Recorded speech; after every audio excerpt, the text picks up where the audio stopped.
No chuveiro elétrico, percebe-se que na chave seletora tem-se ao menos duas opções de temperatura, quente, muito quente ou inverno e verão. Você já pensou o porquê disso? Qual é o mecanismo que permite variar a temperatura da água?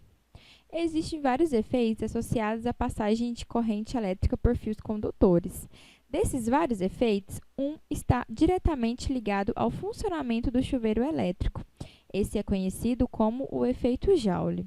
O efeito Joule, também conhecido como o efeito térmico, é causado pelo choque dos elétrons livres contra os átomos dos condutores. Ao receber energia, os átomos vibram mais intensamente. Quanto maior for a vibração dos átomos, maior será a temperatura do condutor. Nessas condições, observa-se externamente o aquecimento do condutor. Esse efeito é muito aplicado nos aquecedores em geral, como no chuveiro elétrico, o ferro de passar, secadores de cabelos, torradeira, cafeteira e muitos outros. Para transportar uma carga dQ através de uma diferença de potencial U, é preciso fornecer-lhe uma energia dW.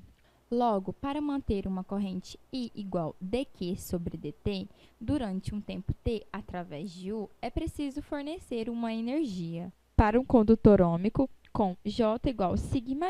O que acontece com essa potência? Como em outros processos parecidos, essa potência é dissipada sob a forma de calor. Um exemplo onde isso ocorre é o chuveiro elétrico.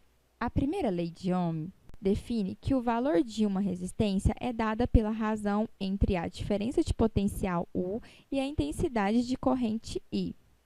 Ohm mostrou que resistores têm resistência que depende do seu comprimento e de sua área de secção transversal, além de um fator chamado resistividade, o ρ, que depende do material. Mas onde entram os resistores no chuveiro elétrico? A resistência é proporcional ao comprimento do resistor e dentro do chuveiro elétrico, o mecanismo de seleção permite variar esse comprimento.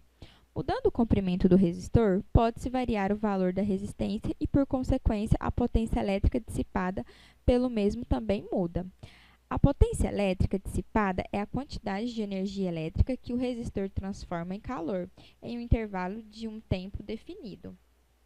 A potência elétrica pode ser determinada em função da diferença de potencial e da intensidade de corrente ou da diferença de potencial e da resistência.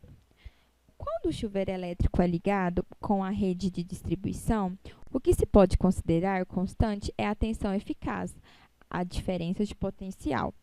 Essa normalmente assume os valores de 110, 127 e 220 volts. Portanto, o que é variável é o valor da resistência e essa, por sua vez, faz variar a potência que é transformada, nesse caso, dissipada pelo resistor.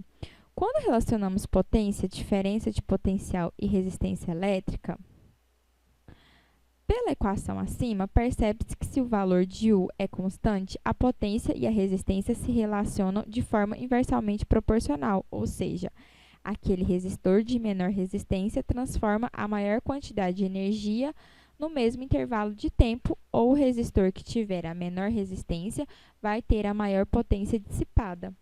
Quando se escolhe a opção em que a água fica mais aquecida, o seletor está acionando um resistor com menor resistência. E, portanto, quando se escolhe a opção em que a água é menos aquecida, o seletor está acionando um resistor com maior resistência. No chuveiro, utilizado como exemplo, encontramos a potência das duas temperaturas utilizando o potencial de 127 volts. A partir dessa diferença de potencial e da equação P igual V vezes I, encontramos o valor da resistência para os dois resistores. A partir das resistências encontradas, calculamos as duas potências para o potencial de 110 volts. Em seguida, calculamos as potências para o potencial de 220 volts. Como a potência é dada em watts e watts é joule por segundo, a potência encontrada refere-se ao consumo de energia por segundo do chuveiro. Na tabela a seguir, encontram-se os valores das correntes para cada resistor dos potenciais de 110, 127 e 220 volts. Feel this way forever. I'm sorry, Miss Jackson. For real. Never meant to make your daughter cry. I'm sorry, Miss Jackson. For real. Never meant to make your daughter cry.